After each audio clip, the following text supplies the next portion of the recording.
Très bien, donc on va reprendre pour cette deuxième partie de matinée. Donc on va reprendre avec Christine Détré, qui est maître de conférence ici à l'ENS en sociologie. C'est une ancienne élève de l'ENSU, mais une agrégée de lettres classiques, donc on est beaucoup dans la littérature aujourd'hui. Elle a soutenu en 1998 une thèse de doctorat en sociologie consacrée aux pratiques de lecture des adolescents et elle a soutenu son habilitation à diriger des recherches en 2012. Elle a notamment publié pour le sujet qui nous intéresse aujourd'hui en 2012 avec Olivier Vanet, les mangados, lire des mangas à l'adolescence. Et donc aujourd'hui, elle va nous parler de la réception genrée des mangas à l'adolescence. Merci. Alors déjà, je suis très contente d'être là. Puis, je vous remercie de m'avoir invitée. Alors effectivement, moi, mon discours, il ne va pas être littéraire, donc ça ne va pas être du tout une analyse des images ou de la représentation des garçons ou des filles dans les mangas. Moi, c'est un discours donc, qui se situe du côté de la sociologie, et notamment de la sociologie de la lecture et sociologie de la réception. Donc en fait, ça part du constat qui est, qui a été fait depuis une bonne cinquantaine d'années, déjà par les Cultural Studies en Angleterre et après par les études de sociologie de la réception en France, qu'en fait, un corpus ne dit rien de ce que vont en faire les lecteurs. Et notamment qu'un corpus, aussi stéréotypé soit-il, ne dit absolument rien des appropriations que vont en faire les lecteurs et les lectrices. Et donc c'est vraiment rompre avec une image qui serait, on a un discours et le lecteur c'est juste une éponge qui absorbe, alors ou des films ou des livres, etc.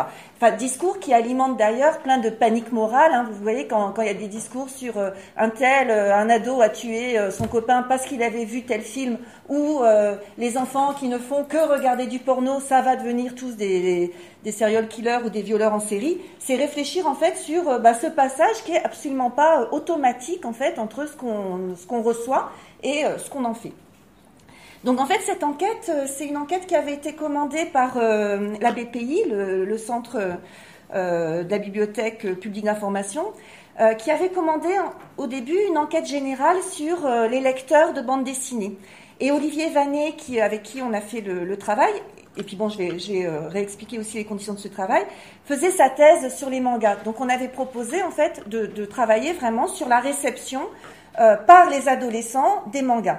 Et ça fait donc Lucie aussi avait participé à cette enquête-là puisqu'on l'avait inscrite dans le cadre d'un séminaire de recherche que je fais à l'ENS qui est sur apprendre la sociologie en fait par l'enquête, en faisant vraiment des enquêtes. Donc ça, ce que je vous présente là, c'est vraiment un travail finalement qui est un travail collectif. Donc on a interrogé une soixantaine d'adolescents, aussi bien des collégiens que des lycéens, qui ont été interrogés donc sur leur pratique de lecture des mangas, leur parcours de lecteur, leurs préférences, les rejets, les investissements matériels et symboliques qu'ils y placent. Alors pourquoi les mangas ? Parce que c'était juste, en tout cas quand on avait commencé l'enquête, c'est une production qui connaît beaucoup de succès.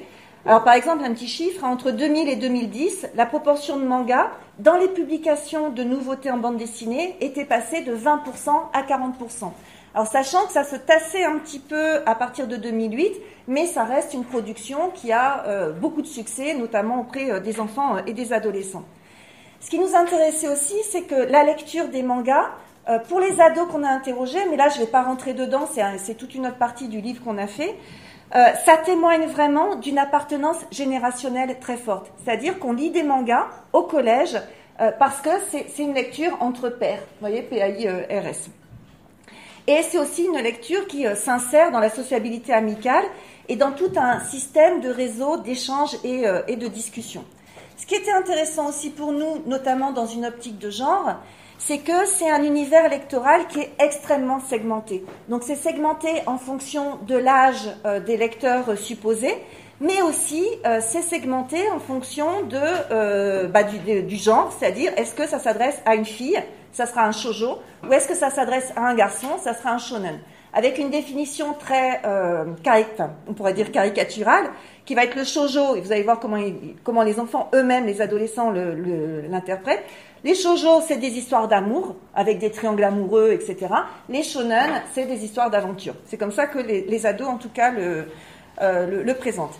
Et donc, ce qui nous intéressait, en fait, dans le séminaire, et puis avec Olivier, qu'on a fait le livre, Donc c'était pas, je l'ai dit, de faire une étude sémiotique des représentations de la masculinité ou de la féminité, mais c'était d'envisager comment les adolescents et adolescentes composent avec cette offre éditorialement très genrée. Comment ils s'en emparent, comment ils aménagent, comment ils utilisent, comment peut s'instaurer la relation entre un genre sexué et un genre éditorial. Et aussi, et ça me semble extrêmement important quand on parle de genre, comment ça va se décliner selon l'âge et l'origine sociale de l'adolescent.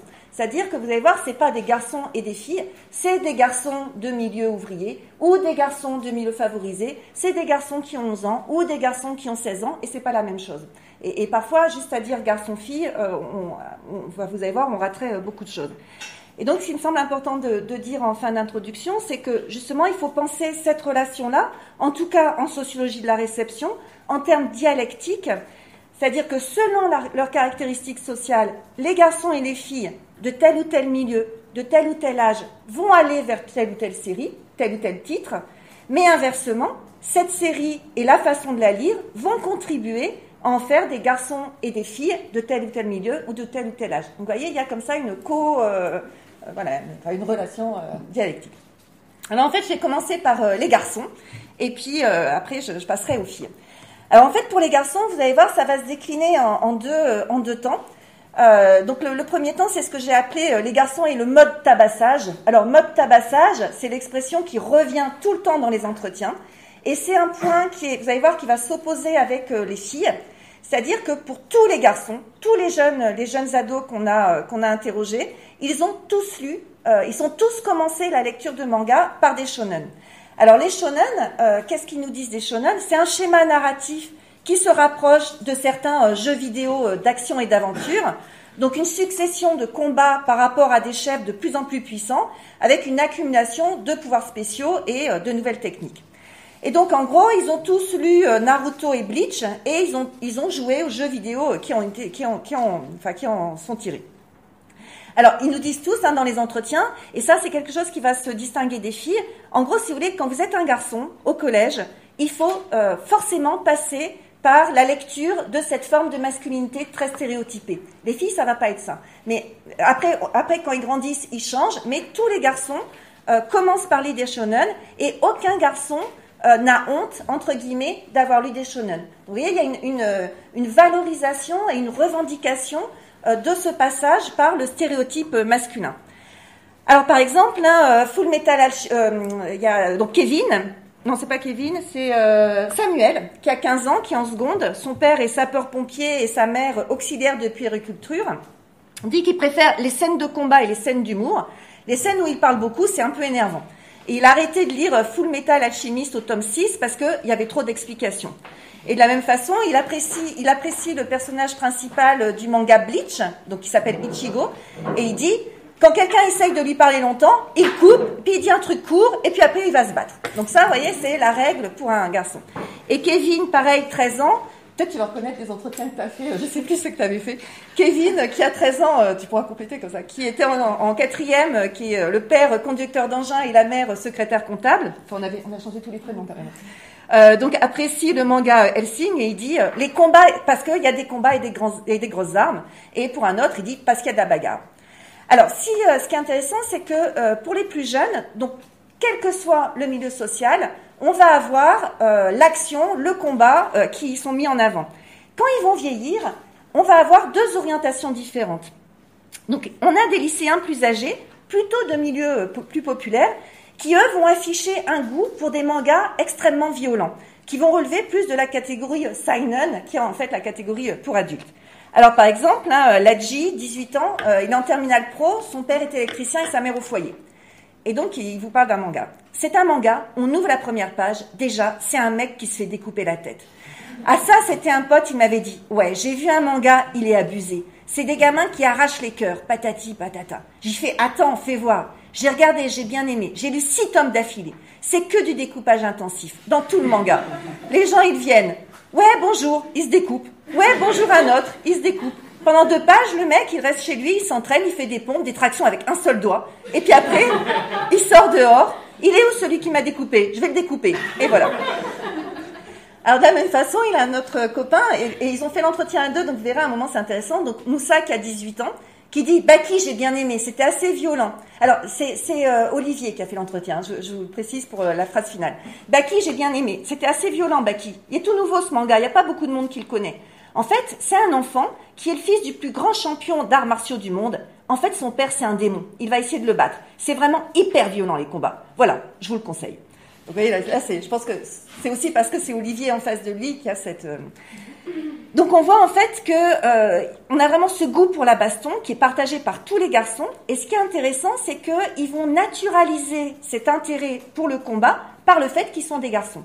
Et le fait que les filles n'aimeraient pas en fait ce genre de livre par le fait qu'elles soient des filles. Alors par exemple, Kader, 18 ans, seconde, père, peintre industriel et mère au foyer. Ken le survivant. Ah, je le connais, je l'ai lu, c'est trop bien. J'aime bien, il y a de la baston. Tu sais, je suis un garçon, quoi.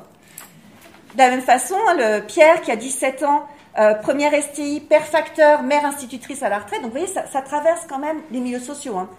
Pour les filles, c'est beaucoup d'amour, un peu d'action. Les mangas pour garçons, c'est beaucoup d'action, un peu d'amour. Et pareil, Félix, 15 ans, première S, parent sculpteur. Alors, on lui demande un shonen, c'est quoi? Bah, c'est pour les garçons, c'est axé combat, c'est des combats, il n'y a pas trop de réflexion. On va dire, premier exemple, c'est Dragon Ball. Ils font que se taper dessus. Pour les filles, c'est donc ça va être plus d'histoire sentimentale. Et en fait, c'est quelque chose qui se retrouve décliné dans quasiment tous les entretiens. Pourquoi t'aimes ça? Parce que je suis un garçon. Et qu'un garçon, il aime le combat, et une fille, elle doit aimer le cœur. Enfin, les sentiments. Alors, si en fait, pour être un garçon, il faut aimer les shonen, et ça, on retrouve un peu ce que disait Bourdieu, c'est-à-dire que, alors Bourdieu parlait pas beaucoup de genre, mais il parlait des goûts selon les classes sociales, et il disait en fait, on se détermine autant, la distinction, c'est autant se déterminer par les goûts qu'on a que par les dégoûts des autres. Et là, on a exactement ça, c'est-à-dire que si vous êtes un garçon, il faut adorer le shonen et il faut détester le shoujo. C'est-à-dire qu'on se définit comme garçon aussi en n'aimant surtout pas ce que lisent les filles. Alors, par exemple, hein, dans la grille d'entretien, on avait toute une liste de titres et ils devaient dire je les connais pas, je les lis. Et donc, ce qui était amusant, c'était les réactions des garçons quand on osait supposer qu'ils auraient lu en fait un manga de filles. Alors, par exemple, ils nous disaient souvent bah non, ça c'est pour filles. Alors, par exemple, le grand frère de Félix, Octave, qui a 17 ans, qui est en terminale L, je ne vois pas un garçon faire « Oh, c'est trop triste !» Si j'en vois un qui commence à faire ça, ah oui, c'est sûr, je me moquerai de lui. Et Hassine, qui a 15 ans, il l'a appris à ses dépens parce qu'Hassine, il avait adoré une série qui s'appelle Fruit Basket. Et donc, il arrive dans la cour de récré en disant « J'ai trouvé une super série, c'est Fruit Basket ». Et en fait, donc, il avait lu tout seul les 5 premiers tomes. Et dans la cour de récré, on lui a dit « C'est un truc de femme ». Voilà, donc ça a été fini. Et Hassine se moque à son tour des garçons qui lisent Nana et il dit « C'est vraiment trop nul ».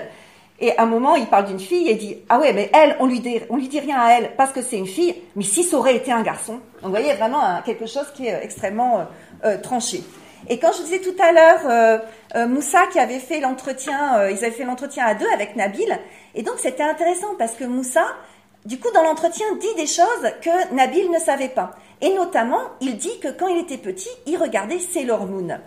Et là, Nabil lui dit, donc ils ont 18 ans, non arrête, Sailor Moon, c'était nul à chier, arrête, c'était mes sœurs qui regardaient ça. Et Moussa, à un moment, dit, aussi à propos de Dragon Ball Z, il dit, en fait, je me suis toujours questionné. Dans Dragon Ball Z, Bulma et Vegeta, je me demandais s'ils s'aimaient, enfin, des fois. Et Nabil, il lui regarde, t'es sérieux? Donc, vous voyez, voilà, il y a vraiment dans le jeu aussi de masculinité. Et bon, là, je rentre pas dans les détails, mais Moussa, il peut se permettre de dire ça parce il a beaucoup plus de capitaux. Ses parents sont médecins, il est bon à l'école. Donc, finalement, on peut se dire, il peut se permettre de déroger un peu par rapport à cette masculinité hégémonique parce qu'il a d'autres choses à côté. Alors que Nabil, non, en fait. Donc voilà, donc ça, c'est intéressant. Enfin, c'est vraiment très, très tranché. Ce qui est intéressant, c'est que certains garçons, néanmoins, avouent parfois lire des shoujo. Mais déjà, ce qui est manifeste dans les entretiens, c'est tout l'enrobage pour en fait excuser cette pratique. Alors par exemple, c'est déjà le dire en riant, donc ce qui signale l'incongruité d'une telle lecture. Ou bien c'est une démarcation par l'approvisionnement. Ne pas l'acheter, mais l'emprunter à la sœur, la cousine ou la copine. Donc par exemple, Félix, il achète les shonen, mais il emprunte les shoujo. Octave, de la même façon, il lit des shoujo, mais il dit « Ah non, j'irai pas acheter un truc de fille ». Ou bien c'est de dire en fait que c'est pas vraiment un shoujo, que finalement ça a été classé comme shoujo, mais un peu par erreur, parce que la relation sentimentale passe après l'action, l'humour ou le fantastique. Alors par exemple, Nathaniel, il dit au début j'étais assez cadré sur les préjugés. Lovina, c'est une série pour filles. Il y avait un copain qui aimait bien ça, je lui fais ah c'est une série pour filles. Il me fait et alors? Après je me suis dit bon tant qu'à faire, autant essayer. Et j'ai adoré.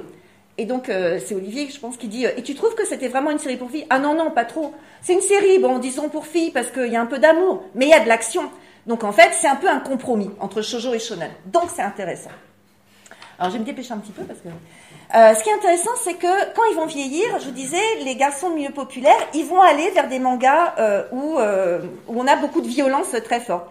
Les ados de milieux plus favorisés, eux, ils vont se distinguer de ce socle commun qui était la masculinité hégémonique pour aller en fait vers des mangas où on a beaucoup plus d'intelligence, où le personnage est plus caractérisé par l'intelligence et par la sensibilité.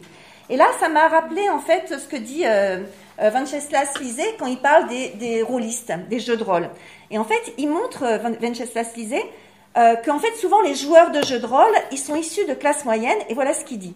La valorisation de la force physique et plus généralement des ressources corporelles n'a pas cours au sein de ces groupes. Au système de relations reposant sur les valeurs de virilité traditionnelles, caractéristiques des formes de sociabilité juvénile populaire ou des pratiques sportives, ils opposent un principe de classement essentiellement fondé sur des dispositions mentales et sur la mobilisation de ressources culturelles. Stratagèmes, subterfuges, gestion de l'information, conspiration, jeu d'influence, manipulation, autant de moyens stratégiques de parvenir à ces fins qui s'inscrivent dans un mode de domination, non plus fondé sur la force physique ou ses dérivés, mais sur des ressources intellectuelles. Et ça, on le retrouve très très fort avec le titre phare des lycéens de milieux favorisés qui est Death Note. Alors Death Note, je ne sais pas si vous connaissez, en fait c'est un personnage qui, déjà physiquement, et ça ils le disent, physiquement il est complètement dégingandé, c'est absolument pas les gros muscles, et il y en a un qui dit, il a un corps de celui qui reste toujours derrière l'ordinateur. Donc eux en fait, concrètement. Et Death Note, en fait, donc il dit, alors oui, l'histoire de Death Note, c'est, il y a un cahier qui tombe, et en fait le personnage se rend compte que quand il écrit un nom dans le cahier, par exemple, il écrit un nom d'un bandit qui échappe à la police, et le bandit meurt. Et donc et après ce personnage-là va se faire poursuivre par un inspecteur qui lui ressemble d'ailleurs physiquement. Et il y en a un qui nous dit oui, c'est tout un truc d'échec. Et à un moment il parle d'une scène dans un des tomes où il joue au tennis. Et il dit finalement ça dure 10 pages et ils n'arrivent jamais à lancer la balle parce qu'il dit oui, si je tire à gauche, l'autre va savoir que je tire à gauche, donc il va aller et il dit voilà, c'est comme les stratégies de jeu d'échecs. Et ça, donc vous le voyez avec par exemple Mathieu qui dit Death Note, ce que j'aime c'est l'intelligence de ce type. Il est fou, mais il a une intelligence incroyable. Et le fait à chaque fois de se demander mais qu'est-ce qu'il va encore inventer? Mais qu'est-ce qu'il va encore inventer? C'est super. Et Olivier, je sais plus qui avait fait entre... Et quel est ton personnage préféré? C'est dans Death Note, le personnage principal, sans hésiter. Et voilà, juste pour son intelligence. Donc là, vous voyez, Mathieu, il a des parents architectes, il a 17 ans. Voilà, quand on grandit, autant il y a un socle de masculinité commune, et quand on grandit, là on voit la masculinité qui va se distinguer selon l'origine sociale. Bon, alors je passe sur la sensibilité. Pour en arriver en fait aux filles... Oh, 4 minutes. Alors les filles, en fait, ce qui est intéressant, du coup ça va être plus rapide parce que ça se met en rapport, en contraste avec ce que j'ai dit des garçons. Pour les garçons, je l'ai dit, vous avez tous les garçons ont ce socle, cette idée de il faut passer par une masculinité hégémonique et après on peut s'en distinguer, mais si on a donné des garanties qu'on était passé par là. C'est-à-dire qu'après, même que vous êtes de milieu favorisé, vous pouvez aller vers des mangas où c'est de l'intelligence, où c'est de la sensibilité, mais il faut avoir lu ça au collège. Les filles, c'est pas du tout la même chose. C'est-à-dire que les filles, en fait, les shoujo, ça va être une lecture de filles de milieu populaire contre lesquelles vont se construire les filles de milieu favorisé. Donc, vous voyez, on n'a pas le socle commun, en fait, qu'on avait, en fait, pour les garçons. Alors, donc, chez les filles de milieu populaire, aucun problème pour dire qu'on lit des shoujo. En revanche, afficher des goûts de filles est extrêmement stigmatisant pour des filles de milieu favorisé. Et de même qu'elles vont afficher une passion en musique pour le rock, le hard, le metal, contre le R&B et les chanteuses populaires, dont elles disent qu'elles sont trop sexy et trop féminines, elles vont clamer le mépris des shoujo et le goût pour les shonen, pour la baston, pour la violence.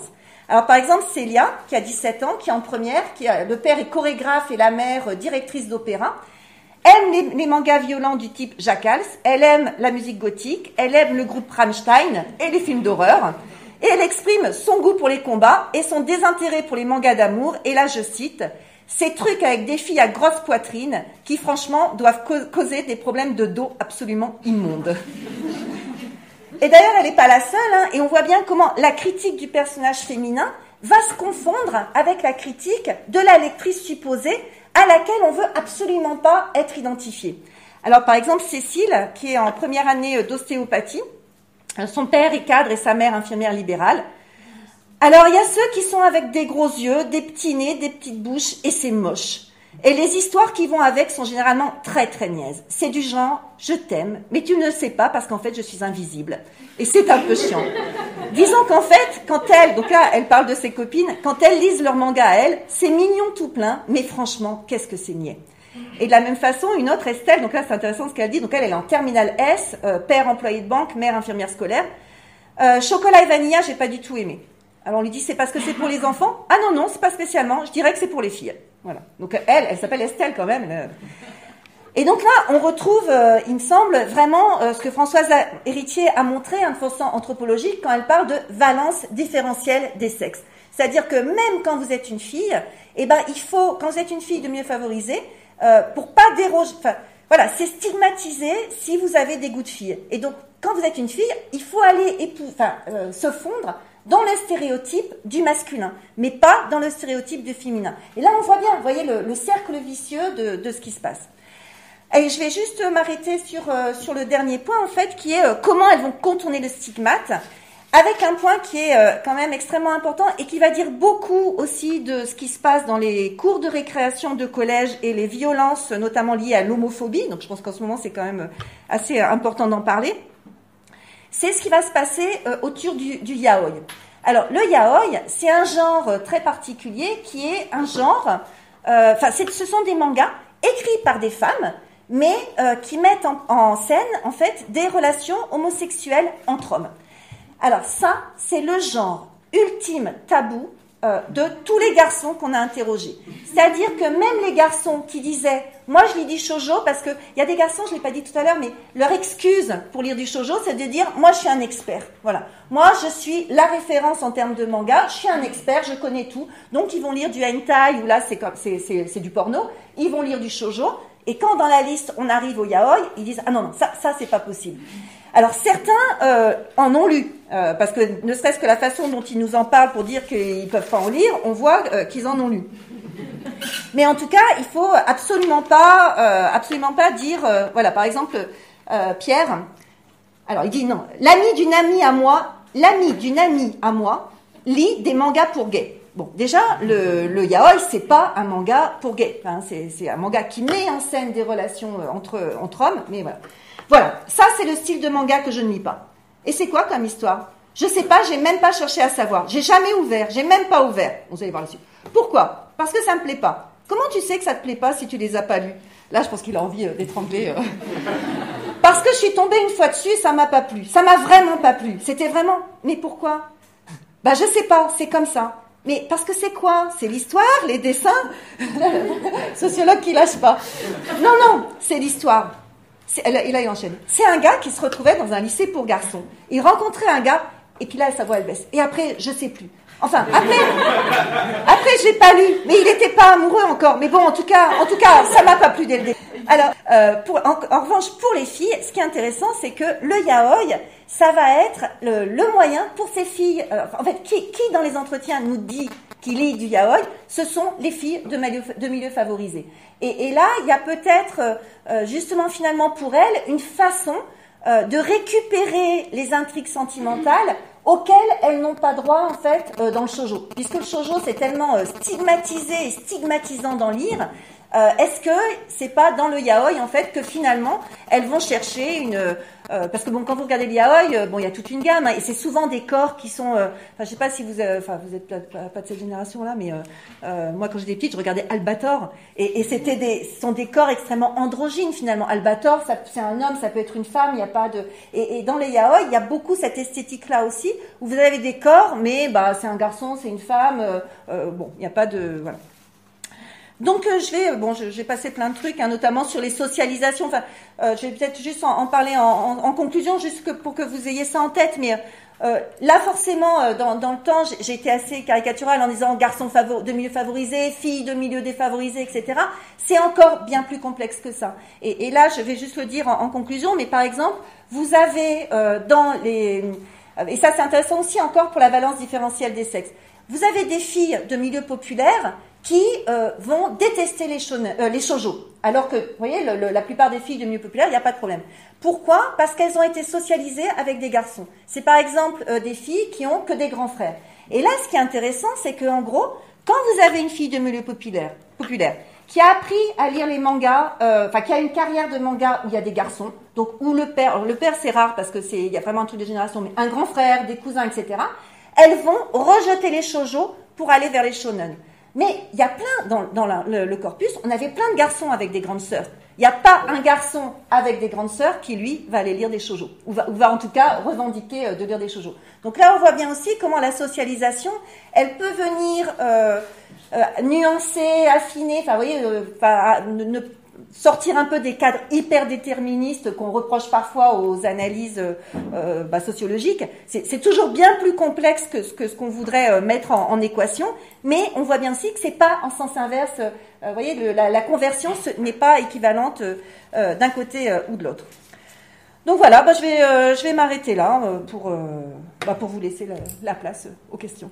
Voilà.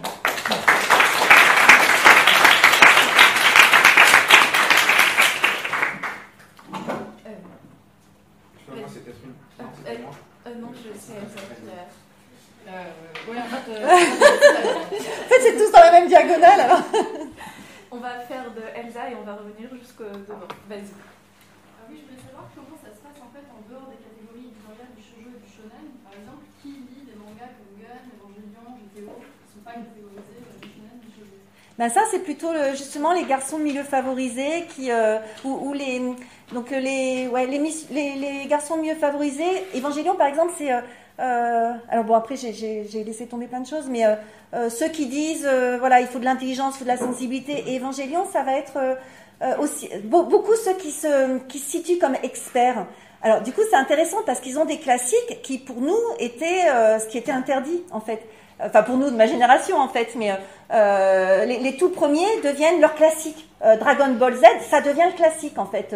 Regardez par exemple Albator, ça devient le classique. Alors que quand on replace dans l'époque, c'était pas. Donc c'est intéressant sur les évolutions de légitimité. Et Evangelion, c'était aussi le jeune homme qui en parlait. Lui, il retrouvait. Il y a aussi beaucoup de choses. Bon là, dont j'ai absolument pas parlé parce que c'est pas le sujet, mais moi, ce qui m'intéresse aussi en tant que sociologue de la lecture, c'est de montrer aussi que sur des corpus qui peuvent passer dans un classement littéraire ou dans une visée, on dirait les mangas, Dragon Ball Z, etc. On dirait mais c'est de la paralittérature, de la sous-littérature, des mauvais genres en fait. Et il s'y passe les mêmes choses que par exemple, je pense, il y a un essai qui est magnifique, qui est celui de Marielle Massé, où elle raconte ce que c'est que lire, en fait. Je sais plus comment c'est, façon de lire, façon d'être. Et elle raconte comment... et alors c'est intéressant parce que ce livre-là, dans les études littéraires, il est sorti il y a 4-5 ans. Il a fait un buzz, aussi dans les médias, parce que c'était, les littéraires reconnaissent que la lecture, ça sert aussi à grandir et à s'enrichir. Et donc dans son livre, elle montre que quand on lit Proust, on peut s'identifier, mais elle ne parle que de Barthes lisant Proust, Barthes lisant Balzac, etc. Et ce qui m'intéressait, c'est dans ce séminaire-là qu'on fait, c'était de montrer aussi que il y a les mêmes choses qui se passent sur des mangas. Enfin, vous voyez, la richesse des appropriations et de ce qu'on en tire. c'est pas lié au classement dans une hiérarchie des gens. Et tout ça pour revenir à Evangelion, c'est que Evangelion, je sais pas si on dit Evangelion, mais c'est un des mangas qui suscite le plus aussi d'appropriation comme ça. Et notamment par ce jeune homme-là qui a, alors je sais plus, il y en a un qui a perdu sa mère et l'autre, le père, l'a abandonné. Et voilà, il y a une sorte de réparation de soi qui passe par ce manga-là, en fait. Et là, sur les réparations en termes de lecture, il y a les travaux de Michel Petit, en fait, qui est une anthropologue de la lecture, et elle parle. Alors, elle a tout elle se puise beaucoup dans la psychanalyse, mais c'est vraiment intéressant, quoi, sur voilà, comment en lisant on se répare, on se construit, on colmate des brèches. Alexandra ? Oui, alors en fait, moi j'avais des questions sur un peu le déroulement des entretiens. Est-ce que c'était toujours des entretiens où ils étaient 2 par 2, où il y avait des face-à-face ? Et est-ce que ça change quelque chose, par exemple, quand il y a 2 garçons ensemble, ou quand il y a un garçon tout seul avec l'enquêteur ? Et aussi, oui, sur les garçons plutôt jeunes, donc plutôt attirés par des mangas shonen, est-ce qu'ils vont parler d'autre chose que de la baston ? Ça y est, c'est fini. Est-ce qu'ils vont justement dire apprécier autre chose que la baston et avoir des lectures à plusieurs niveaux ? Ouais. Alors pour la première question, en fait, non. Hein. Normalement, puis là, cette année, le séminaire qu'on fait, il y a aussi des entretiens. La règle, en fait, en gros, c'est normalement de faire un entretien avec la personne en face à face. Et puis après, il y a le lieu de pas le faire à l'école, mais de le faire chez la personne, parce que voilà, il y a toutes ces conditions de l'entretien qui sont extrêmement importantes. Après, voilà, nous, ce qui se passe dans le séminaire, c'est que, bon, là, par exemple, on fait des entretiens avec des enfants. Quand la mère, elle veut pas partir, on va pas dire, on s'en va. Le tout, c'est quand on fait voilà, à chaque fois que je vous ai parlé de Moussa Nabi, je vous ai dit, ils ont fait l'entretien à 2. C'est d'avoir toujours les conditions de l'entretien, non seulement en tête, mais voilà, ça fait partie de l'analyse. Et après, bien évidemment que ça donne pas les mêmes choses, mais là, par exemple, moi, je suis vraiment de la politique de dire, faut faire feu de tout bois. Donc, il y a toujours quelque chose à sortir. Et là, quand Nabil, la réaction que Nabil a par rapport à Moussa, on l'aurait pas eu. Dans quelle mesure ça change le besoin de s'identifier à une masculinité hégémonique ? C'est ça, voilà. Donc ça, il faut toujours mais en même temps, un entretien, c'est jamais neutre non plus, même quand vous êtes face à face. Là, par exemple, les entretiens, quand ils étaient faits avec Olivier, ou quand ils étaient faits avec Lucie, ou quand ils étaient faits avec moi ou avec un autre, selon l'âge de la personne, le sexe de la personne, voilà, il faut avoir tout ça. Et puis, il y a un article de Gérard Mauger dans Genèse où il explique que souvent, on a... je le trouve vraiment bien, cet article, parce qu'il dit, souvent, en sociaux, on a l'impression que... voilà, tout ça, c'est des biais, et puis en fait, ça empêche d'avoir... il dit, c'est comme un oignon, puis on a l'impression que...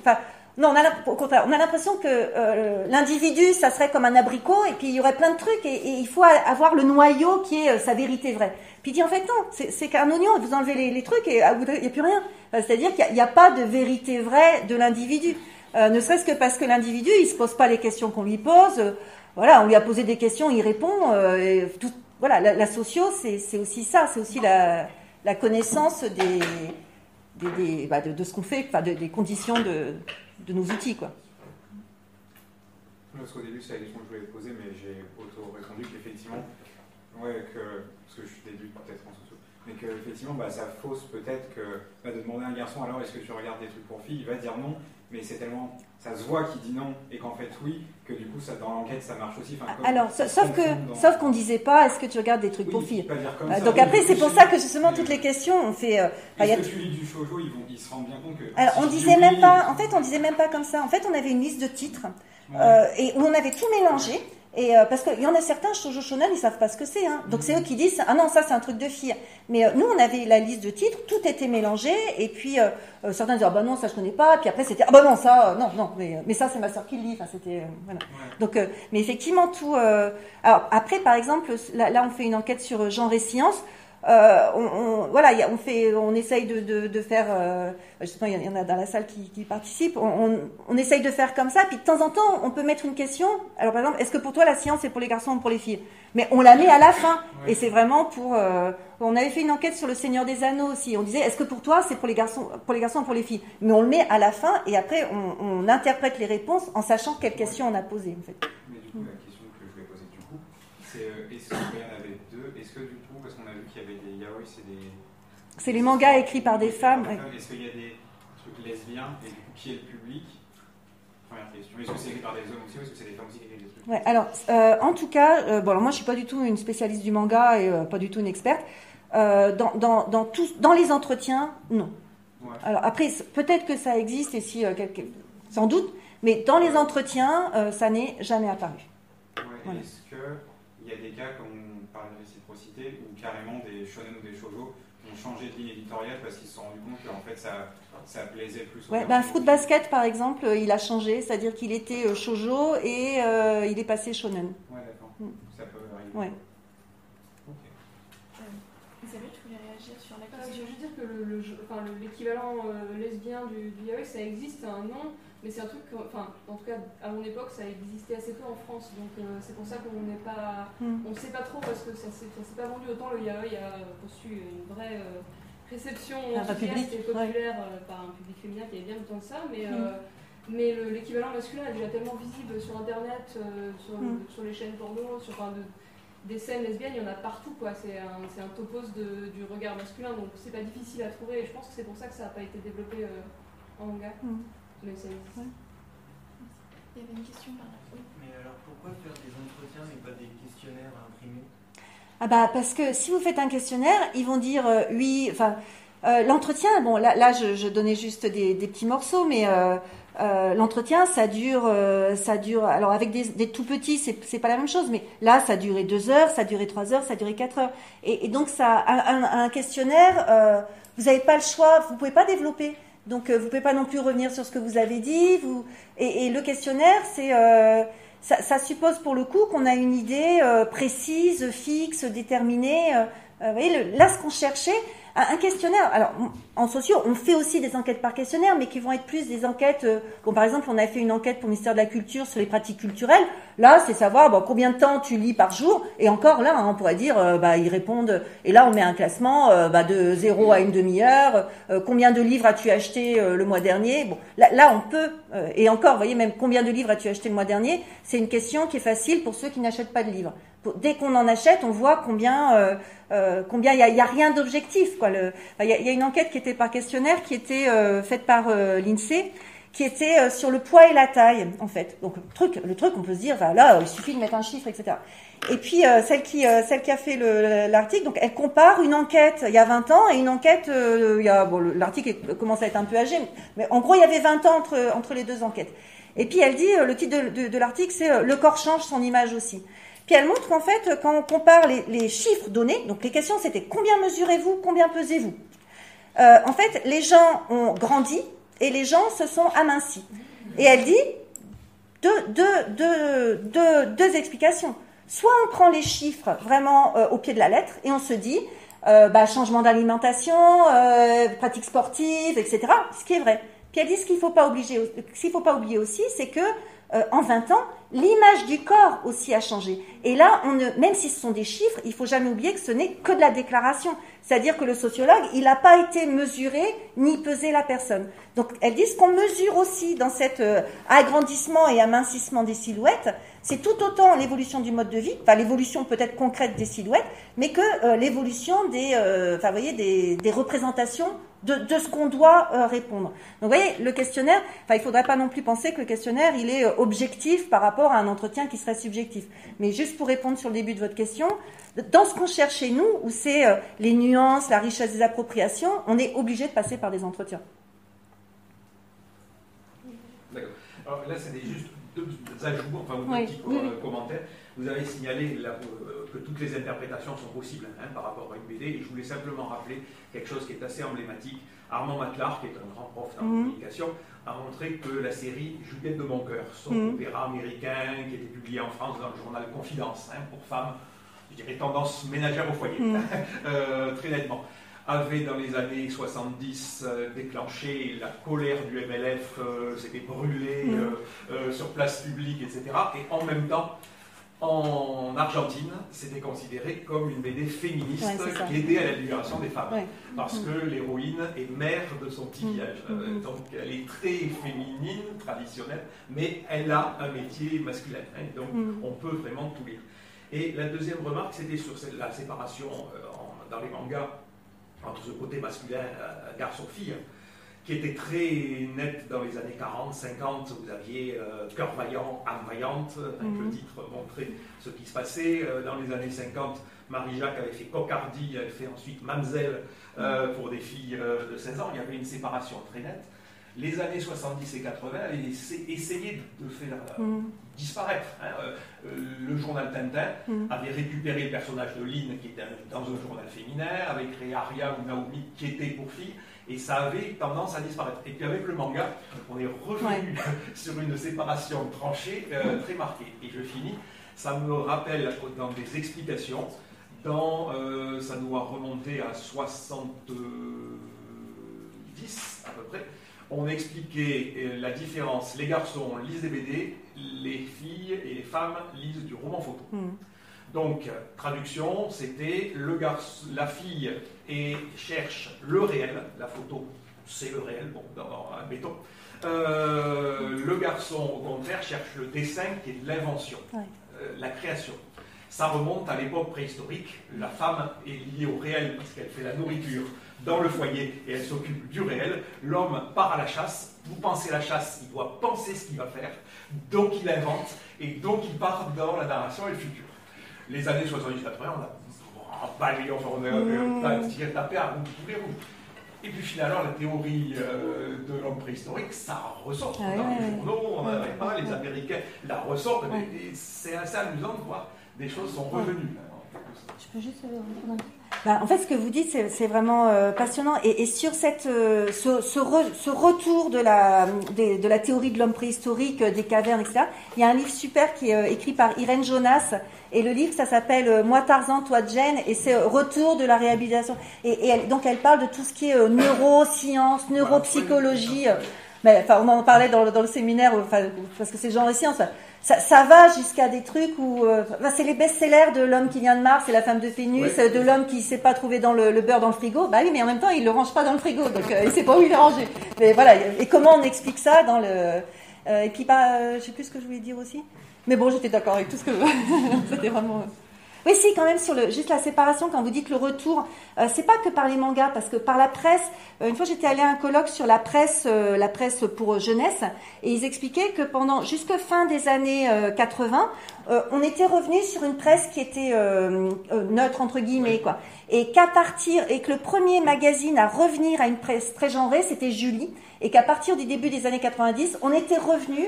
Vous allez aujourd'hui dans un magasin de journaux, effectivement, il y a toute une série de presse rose, violette, et moi, quand j'étais petite, il n'y avait pas ça. Il y avait Castor Junior, c'était autre chose, mais on n'avait pas, voilà, il y a eu une génération où on n'avait pas cette presse très genrée. Maintenant, c'est revenu à la presse genrée. Et l'explication, c'est de dire que ce sont les filles qui lisent. Donc, marketing, on va leur donner des trucs pour... voilà. Je voulais juste réagir en tant qu'auteur de bande dessinée en disant que, à mon sens, la bande dessinée franco-belge est dans une situation extrêmement différente du manga en général, dans le sens où déjà, de toute façon, c'est lu par des gens plus âgés, c'est 30, 40, 50, etc. Et qu'au contraire, on voit en ce moment un lectorat féminin arriver massivement, qui n'existait pas il y a 10 ans, très peu aujourd'hui. Mais tout simplement parce que, justement, je pense que les contenus étaient extrêmement genrés. C'est-à-dire vraiment destinés, c'est-à-dire très stéréotypés. Et par exemple, en ce moment, on assiste vraiment en ce moment à l'essor de la bande dessinée en Allemagne, et les éditeurs disent que la majorité du lectorat est féminin. Mais recherche ce qu'on appellerait du livre d'auteur en France, c'est-à-dire des livres à fort contenu sociologique sur des questions de société en général, et c'est ces livres-là qui se vendent et non pas les séries franco-belges telles qu'on a pu connaître auparavant. Donc voilà, différence de culture. Merci beaucoup. Merci.